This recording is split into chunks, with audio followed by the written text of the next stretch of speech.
Uzak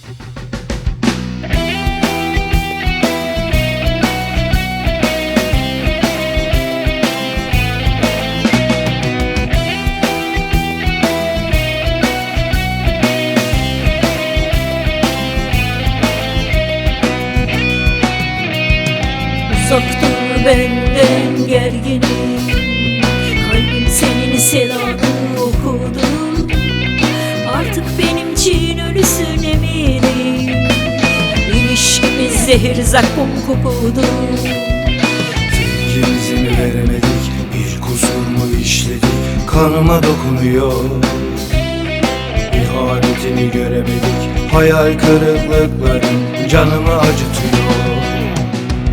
Nerede sevgi, nerede gurur? Öyleyse madem iki cihan bir araya gelse, affetmem, kendime boynuzlu dedirtmem.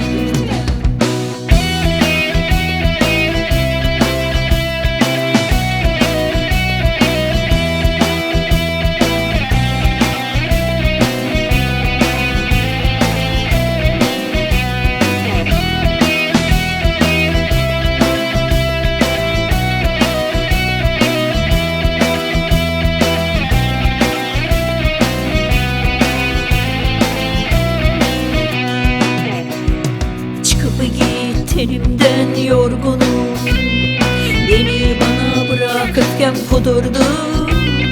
Yaşamanın bir yolunu bulurum, horoz olmadan da sabah olurdu.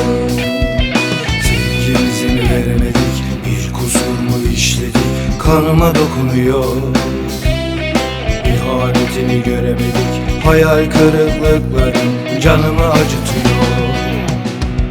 Nerede sevgi, nerede gurur? Öyleyse madem iki cihan bir araya gelse, affetmem, kendime boynuzlu dedirtmem. Sevgimizi veremedik, bir kusur mu işledik, kanıma dokunuyor. İhanetini göremedik, hayal kırıklıkları canımı acıtıyor. Nerede sevgi, nerede gurur? Öyleyse madem iki cihan bir araya gelse, affetmem, kendime boynuzlu